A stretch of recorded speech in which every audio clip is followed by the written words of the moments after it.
ఒకప్పుడు తెలంగాణలోని ఒక చిన్న గ్రామం పల్లె వెలుగులో ప్రతి సంవత్సరం గంగమ్మ జాతర వైభవంగా జరిపేవారు. ఈ గ్రామం రైతుల గ్రామం.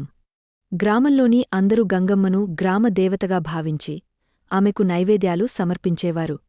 ఈ సంవత్సరం గ్రామ పెద్ద రామయ్య జాతరకు అన్ని ఏర్పాట్లు చేశాడు.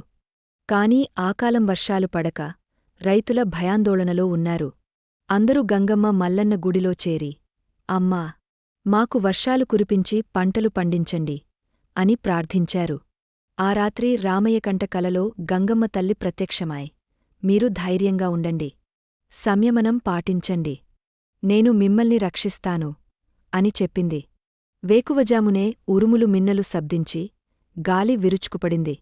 అంతే, ఆకాశంలో మేఘాలు కమ్ముకుని కురిసిన వర్షంతో రైతుల హృదయాలు ఆనందంతో నిండిపోయాయి.